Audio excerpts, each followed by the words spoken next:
Hi guys, and welcome back to the Fermented World channel. We're on the sunny side of the kitchen, which is just as dirty because I still haven't cleaned the hob because I can't be arsed. So, bless the mess.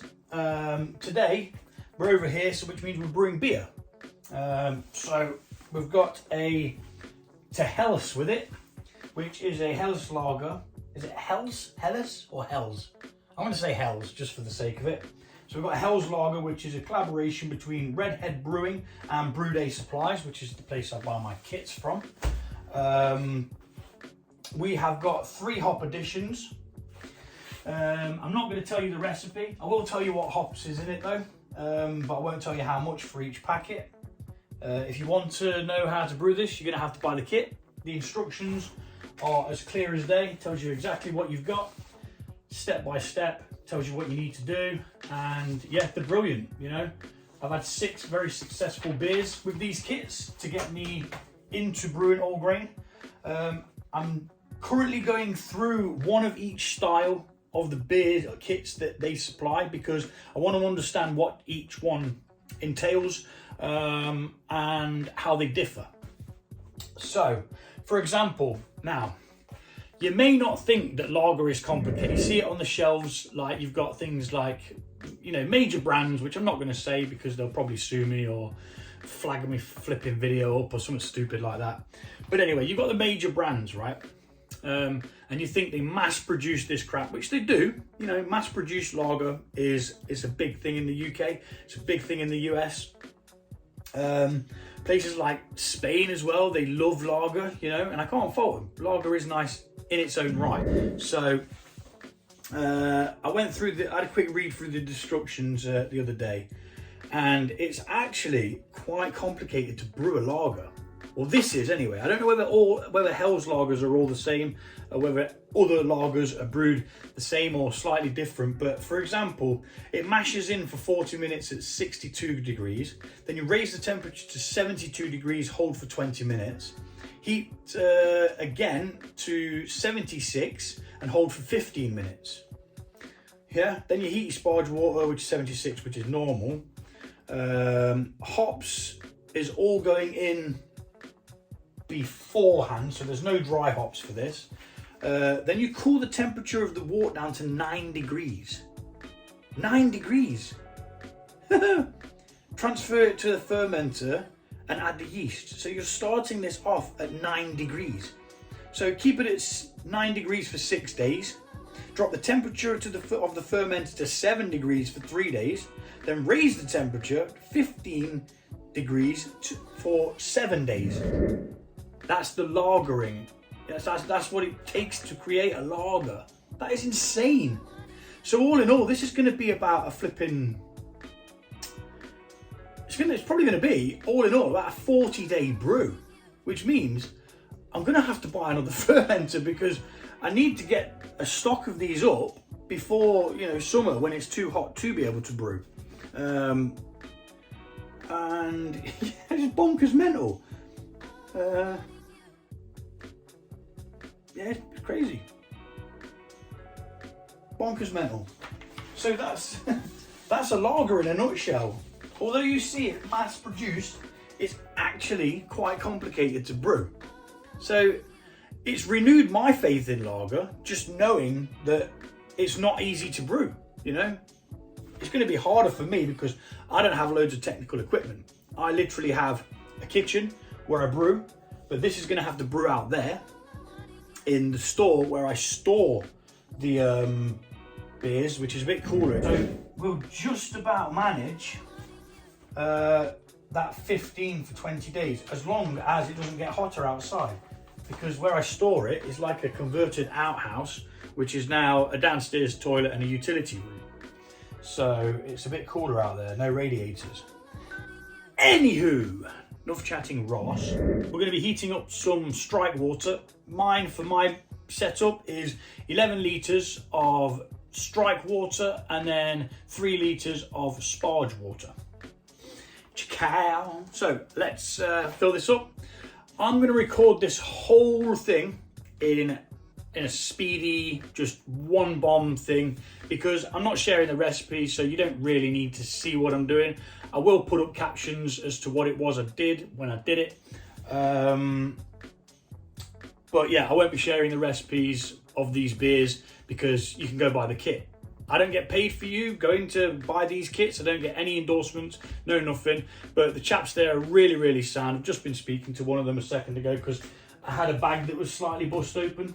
So I had a chat to him about that. Nothing's lost. Small, tiny, not even a thumb-sized amount of grain is in the bottom of the thing. So, you know, we're all good. Anyway, yeah, the hops. I will tell you the hops. It is Helletia Magnum, which is the same for all three. We've got a Proctor Flack, which is a fining agent. We also have Bavarian lager yeast by Mangrove Jacks, which is a slow fermenting yeast, which is for colder temperatures as well, I think. We've also got some Isinglass? Islinger glass? I don't even know how you say that.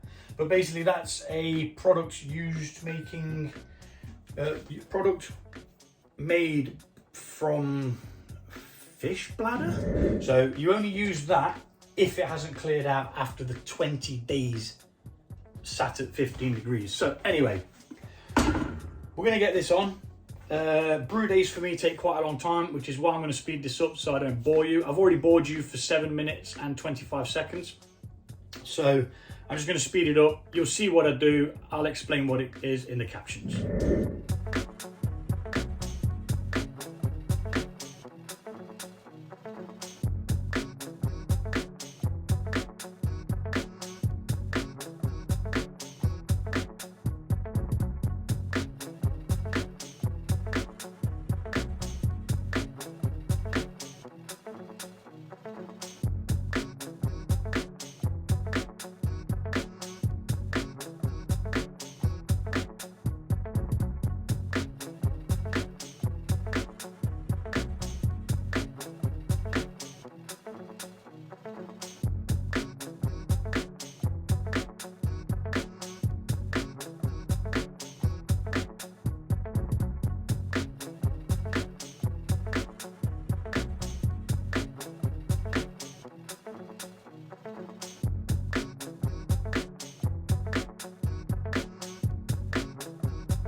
So now we're going to pitch yeast.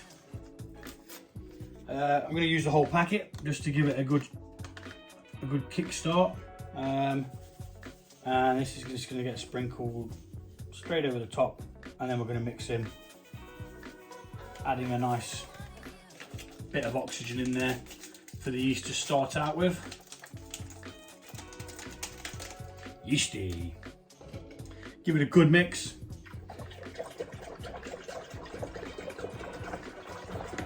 Making sure that all the yeast is damp and wet, and also giving it a good stir to make sure that we've got plenty of oxygen in there for them to start their fermentation, as they need it at the beginning. Later on, oxygen is bad.